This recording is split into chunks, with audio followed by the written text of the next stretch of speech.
အမျိုးသမီးငယ်လေးအဲလီယောသည်မြေအောက်ရထားစီးနေစဉ်ခေါင်းတွင်ပတ်တီးများပတ်ထားပြီးသူမကိုစိုက်ကြည့်နေသည့်မိန်းမတစ်ယောက်ကိုရုတ်တရက်သတိပြုမိသွားသည်အဲလီစိတ်ထဲတွင်ချက်ချင်းဆိုသလိုမလုံမလဲဖြင့်နေရခက်လာသဖြင့်ရထားပေါ်မှအမြန်ဆင်းကအခြားရထားတစ်စင်းသို့ပြောင်းစီးခဲ့သည်သို့တော်လည်းသူမအံ့ဩသွားရသည်မှာထိုထူဆန်းသောမိန်းမကနောက်ကနေချက်ချင်းလိုက်လာပြီးသူမ၏နှာခေါင်းလေးကဘလောက်တောင်လှပကြောင်းတွတ်တွတ်ချီးမွမ်းနေခြင်းပင်ဖြစ်သည်ထိုမိန်းမ၏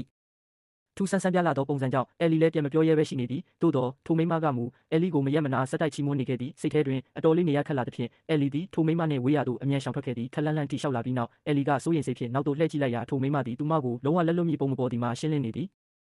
အဲလီသည်ကြောက်လန့်တကြားဖြင့်ဘေးပတ်ဝန်းကျင်ရှိလူများကိုအကူအညီတောင်းခဲ့တော်လဲထူဆန်းသည်မှာဘေးကလူမည်သူများထိုမိန်းမကိုမြင်ပုံမရကြချေထိုအခြေအနေကိုမြင်လိုက်ရသည့်အခါအဲလီကောင်းထဲတွင်ရဲရဲဝံ့ဝံ့စိတ်ကူးတစ်ခုရလာသည်သူမသည်ဖုန်းကိုအမြန်ထုတ်ကာဗီဒီယိုရိုက်ရန်ပြင်လိုက်တော်လဲနောက်တစ်စက္ကန့်တွင်မူ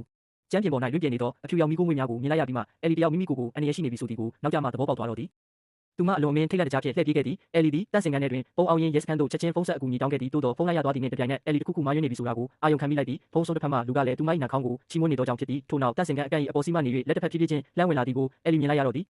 အဲလီဇလန်သည်မြေအောက်ရထားဘူတာတွင်တကယ်ပဲတရေချောက်မချောက်အတီးပြရန်အတွက်လူစီအမည်ရှိထိတ်လန့်စရာအကြောင်းအရာများတင်ဆက်သည့်ဘလော့ဂါဘွားတဦးကိုဆွဲဆောင်နိုင်ခဲ့သည်လူစီသည်ထိုဘူတာယုံသို့ကိုယ်တိုင်တွားရောက်ခဲ့တော်လဲထိုအချိန်တွင်ဘူတာယုံမှာပိတ်ထားပြီးသားဖြစ်နေသည်လူစီအလွန်ကြောက်လန့်နေမိသည်အကြောက်လွန်နေစဉ်ထိုအချိန်၌ပင်မျက်နှာကျက်မှမီးလုံးများကရုတ်တရက်လင်းထိန်လာသည်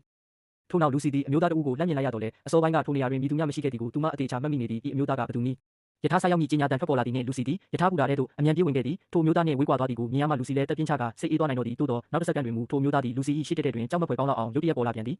လူစီအနေငယ်တုံလုံးချောက်ချသွားပြီးအခြားတွဲစီသို့ဖြည်းဖြည်းချင်းရှောက်သွားတော့လဲထိုမျိုးသားကသူမကိုစိုက်ကြည့်နေတုန်းပင်အချိန်ရနေစဉ်မှာပင်ရထားတွဲအတွင်းရှိမိညာရုတ်တရက်မှောင်တိကျသွားခဲ့ပြီးနောက်လူစီတယောက်ထိတ်လန့်တုန်လှုပ်ဖွယ်မြင်ကွင်းတစ်ခုကိုမြင်လိုက်ရသည်ထိုမျိုးသားသည်သူမ၏နောက်ကျောဘက်မှနေ၍နောက်ပြန်ကြည့်လိုက်လံမောင်းနှင့်ပြေးလိုက်နေခြင်းဖြစ်သည်